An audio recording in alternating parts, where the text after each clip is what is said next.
A to Z Haryana देखने वाले सारे दर्शकों ने सोनू दलाल की राम राम।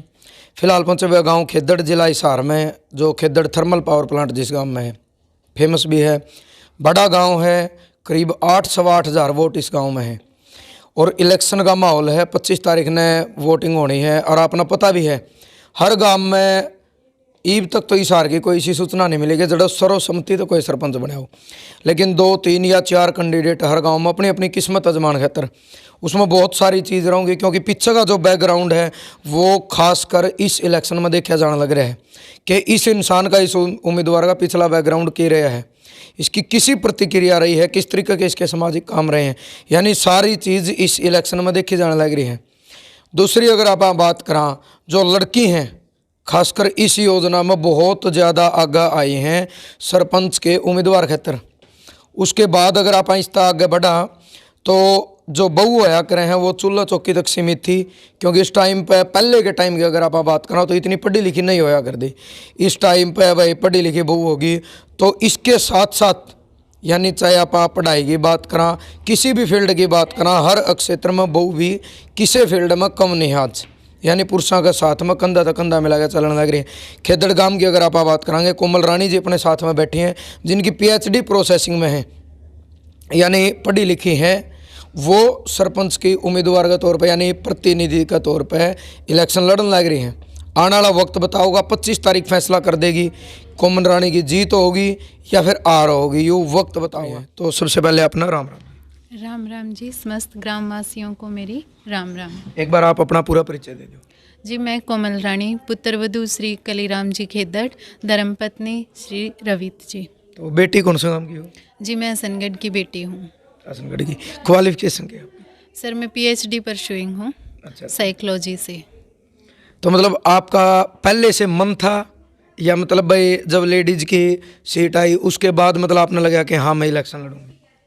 सर, मन तो ये था कि मैं पहले सोशली एक्टिव थी, लोगों की मदद करना, उनके लिए, उनकी हेल्प के लिए आगे आना मुझे अच्छा लगता था। लेकिन जब लेडीज़ की सीट आई और मुझे मौका दिखा कि मैं एक और मेरे पास मौका है कि मैं सबकी मदद कर सकती हूँ, तो इस वजह से मैं आगे आई। देखिए, अगर सरपंच की आप बात करें, बहुत बड़ी जिम्मेदारी हो अगर इसे ना समझा जाओ तो, क्योंकि सरपंच इतने काम कर सके, वो कहा कर भाई कई पीढ़ी तक अपना नाम इस तरीके से चमका सका कि उस योजना में फलाना सरपंच था। तो सबसे प्राथमिकता मतलब आपकी सोच के है कि अगर आप सरपंच बन गई तो सबसे पहले आप इस चीज़ न लेकर चलोगे जो सबसे बड़ी समस्या अपना काम में दिखी हो। सर, वादे तो सभी करते हैं, आपने देखा है बड़े बड़े इलेक्शनों में, छोटे छोटे इलेक्शनों में सभी वादे करते हैं, लेकिन मेरा ये मानना है कि अगर हम काम करके दिखाएं, मैं ऐसा काम करना चाहती हूँ कि अगली बार जिस भी उसमें सीट आए, रिजर्व में आए या जेंट्स में आए, हमारे परिवार के सदस्य को गांव बैठा बैठा बना दे। मैं कुछ ऐसा काम करना चाहती हूँ, सर्वसहमति से बना दें कि हम आपको बनाना चाहते हैं, आपने हमारे गांव का इतना विकास किया है तो आपको इस बार संघर्ष करने की ज़रूरत नहीं है, हम आपको सर्वसहमति से हमारा सरपंच बनाते हैं। तो वोट लेने खातिर आप गाँव में भी गई होगी? हाँ जी, बिल्कुल। सबसे बड़ी समस्या आपने क्या दिखी कि फिलहाल गांव में ये सबसे बड़ी समस्या है? फ़िलहाल जी मेरे को यही लगा कि जैसे गलियां पक्की करवानी है, साफ़ सफाई की जो है, शिक्षा की है,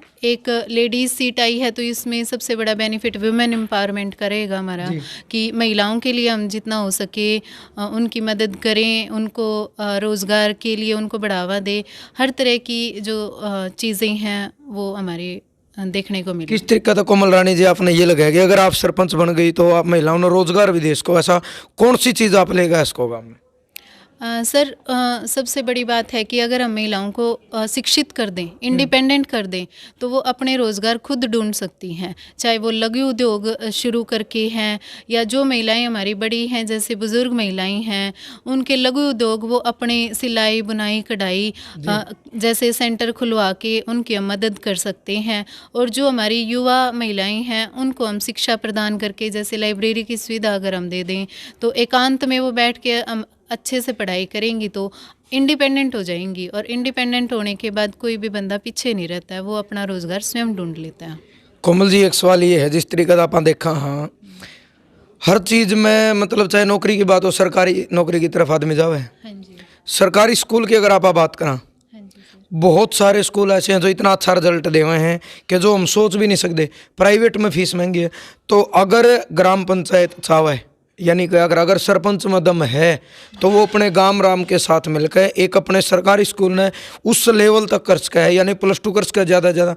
तो उसमें इतनी अच्छी मतलब चाहे स्टाफ की ज़रूरत है, वो कर सका है कि गाँव के जो बालक हैं उन्हें बाहर नहीं जाना पड़े। यह चीज़ संभव है या नहीं, आपने क्या लगे? बिल्कुल संभव है सर। अगर हम सारी सुविधाएं यहाँ पे मुहैया करवा देंगे तो बच्चों का टाइम वेस्ट नहीं होएगा। उन्हें हिसार जाना पड़ता है, बरवाड़ा जाना पड़ता है, वो टाइम बचेगा और उस टाइम को बचा के वो अपनी पढ़ाई में लगा सकते हैं, उसका उपयोग कर सकते हैं। तो ऐसा भी हमारा एक एजेंडा है, या हम कह सकते हैं कि हमने ऐसी ज़रूरत को नोटिस किया है गांव के अंदर, तो हम इस पे काम ज़रूर करेंगे। जिस तरीके से सरकारी स्कूलों में फीस कम है, प्राइवेट में फीस बहुत ज़्यादा है। जी सर। हाँ, गरीब बच्चों को जैसे किताबें मुहैया करवाना, उनके लिए और सुविधाएं उपलब्ध करवाना, कपड़े हैं, किताबें हैं, फ्री शिक्षा है, इस तरह की सुविधाएं हम सारी उपलब्ध कराने की कोशिश करेंगे सर। इसके अलावा और अपना समस्या क्या दिखी भाई? इसके अलावा गांव में ये भी समस्या है जिसका हम कोशिश करेंगे कि मतलब समाधान हो। सर, एक गांव में हेल्थ सेंटर की सबसे बड़ी समस्या है, जिसमें छोटे बच्चों को, गर्भवती महिलाओं को, बुजुर्गों को बाहर जाना पड़ता है हर छोटी समस्या के लिए। और जैसे हम कहते हैं भाई, महिलाओं को फिर दूसरों पर निर्भर रहना पड़ता है कि शहर कोई जाएगा तो हमें लेके जाएगा।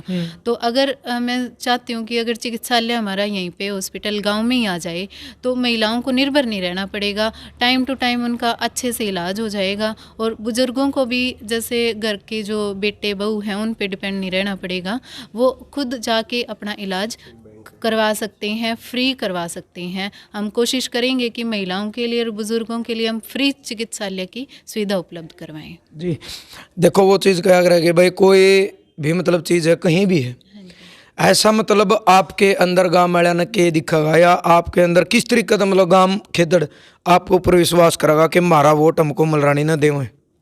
सर, मैं कहते हैं कि विश्वास पे दुनिया चलती है। मैं सबको विश्वास दिलाना चाहती हूँ कि हम बुजुर्गों के आशीर्वाद के साथ, युवा सोच के साथ आगे बढ़ेंगे और सब के बारे में सोचेंगे। और सबसे बड़ी बात है सर कि हम खुद से हमारी सोच के अकॉर्डिंग नहीं चलेंगे। हम हर महीने एक ऐसी मीटिंग रखेंगे जिस पे हम पूरे गांव की समस्याओं सुनेंगे, उनका समाधान क्या हो सकता है, उनके सुझाव लेंगे और गांव वालों को साथ लेकर चलेंगे, ना कि हम सिर्फ हमारी सोच से काम करेंगे।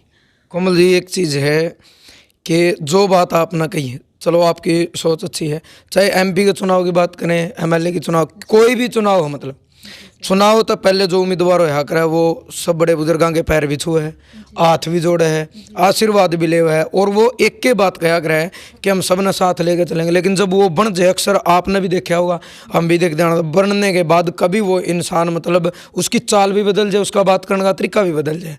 तो इस चीज़ का विश्वास गाँव वाले ने आपको कर दिया कि आप बदल नहीं सकते?